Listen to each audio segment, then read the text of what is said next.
Hi everyone, it's Allie again with the Pediatric Summit webcast. Today our webcast is going to be sponsored by Titronics. Research and development, objective measures are key in giving care to our patients.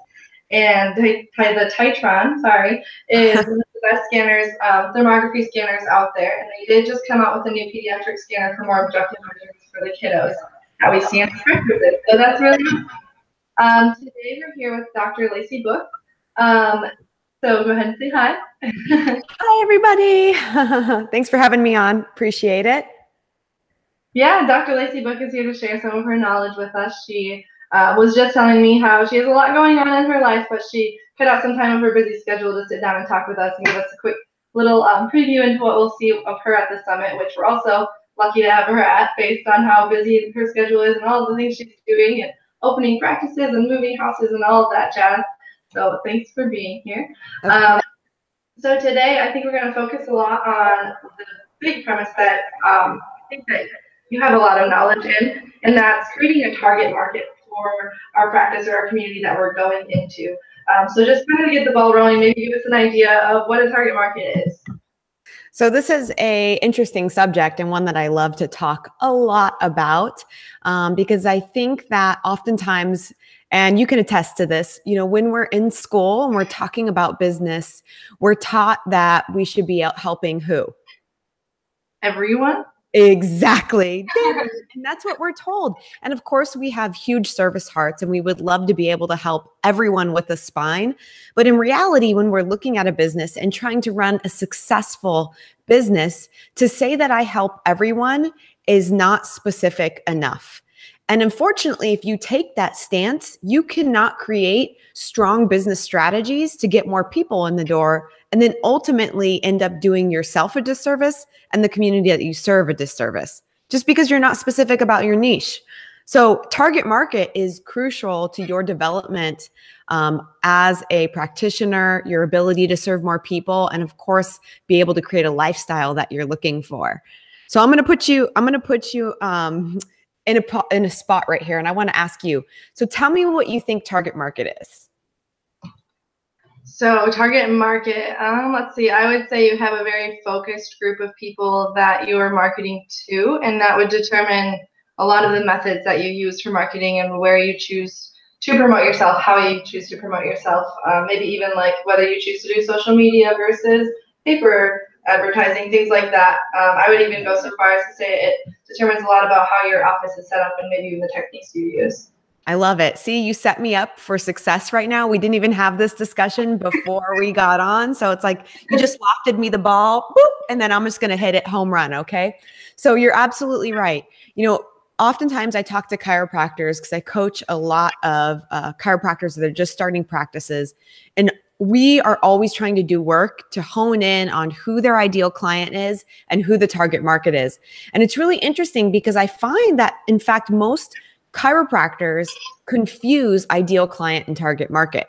If you say, who's your target market? They often respond with, well, I'm looking for a woman that's, 24 to 37 years old. She has 2 kids, a white picket fence, 2 dogs in the yard, and has disposable income. But that's incorrect. That's ideal client. Your ideal client is the perfect person that you would want to work with. For all the ladies out there, oftentimes we have an ideal client that happens to be actually our ideal mate.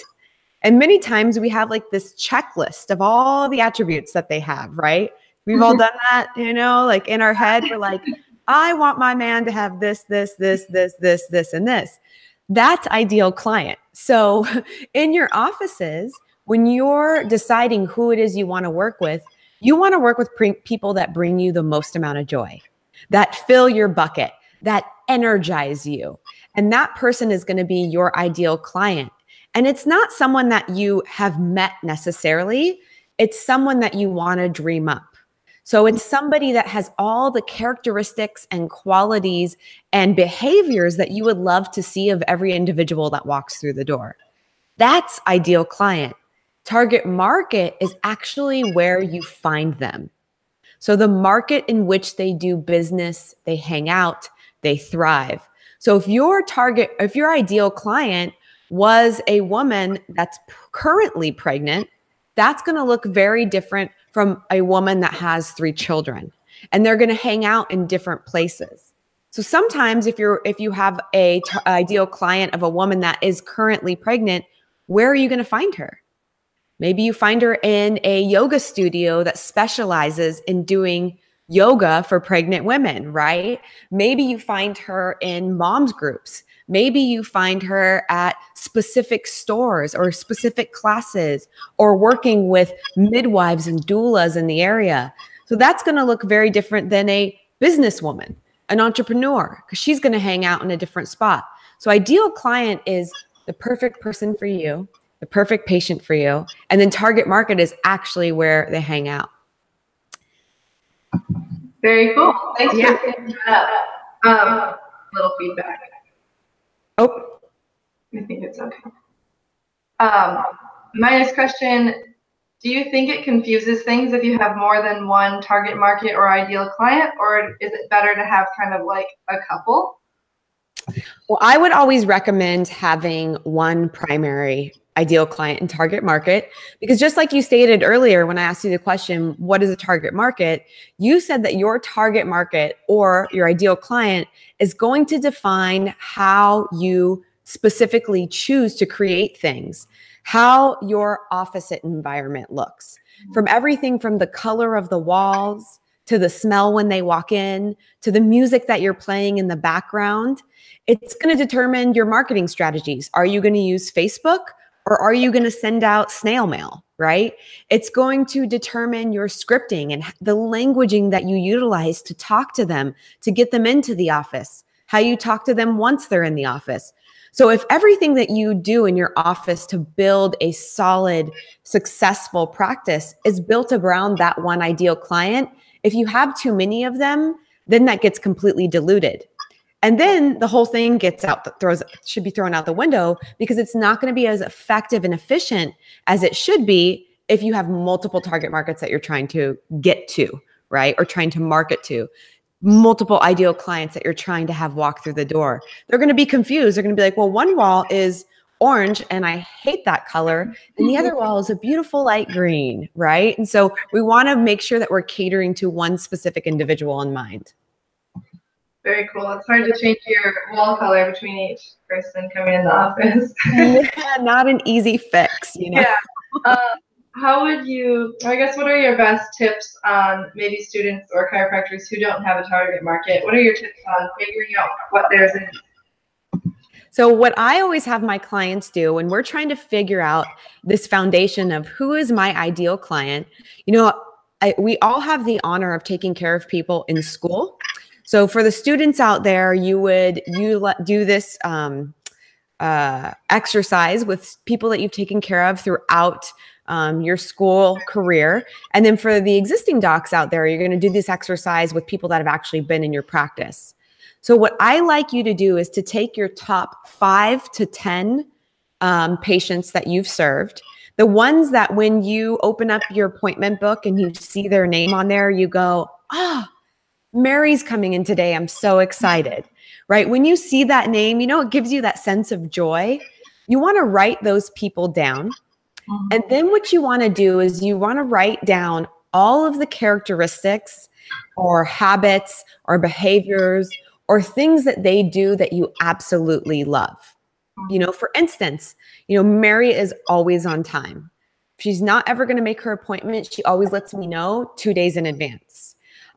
Maybe you love that she, no matter how she feels, she always walks in with a smile on her face and greets everybody. You know, maybe you love that she has the ability to have disposable income and decide what she wants to do with that. And maybe you love that she super is proactive about her health and the things that she chooses to do pertaining to her health. Whatever those things are that you love about that individual, you need to write all of those attributes and characteristics down.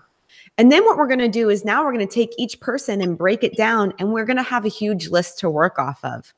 What you'll notice is that a lot of those people have overlapping characteristics that you thoroughly enjoy, and we just start piecing them together to create that ideal client. super easy exercise. And then voila, there they are. Nice. If your ideal client doesn't happen to be someone who's extremely similar to yourself, do you find it harder to put yourself in their shoes and figure out where they're going to be and what kind of things they're going to be doing? Yeah, that is a fantastic question. I love that question because what I find, Allie, when I'm working with people in the very beginning and they're formulating their ideal client, they automatically default into the thought process that their perfect patient is just like them. And you're right. The reason we default to that is because it's so much easier for me to understand myself. So I'm like, okay, I can just create this person and I'm going to understand all of their needs, all of their desires, what they like to do because they're just like me. Right. But oftentimes what I find is that for most of my clients, they would make horrible patients. Like I would make the worst patient on the planet. I'm never around. I'm inconsistent. I travel way too much. I would be horrible under care. So I always want to warn people, if you feel like you're falling too much into that trap of mirror imaging you, maybe just take a step back and then go back to your list and really take a deeper look at what characteristics those people have. Because you have to remember, this is not people that you would enjoy hanging out with. These are people that you enjoy adding into their life and being able to provide them an opportunity to heal and to thrive and to change. So that's very different than a group of friends that you would love to be around. So yeah, actually, I think your target market should not be just like you. They need to be somebody that, again, that you get great joy out of taking care of. So yeah, try not to default into that. I know we talked about target market, really a pretty staple, singular thing because you build so much around it. But have you found ever that your ideal client changes, maybe as you grow or work in practice longer? Yeah, so that's also a very interesting thing. You know, once you choose this ideal client target market, especially if you're brand new or you're a student coming out of school, I find that oftentimes you think you know who you really want to work with. And then once you get a bunch of those people in the door, you kind of go, wait a minute, this is not like Mary that used to come into the student clinic all the time.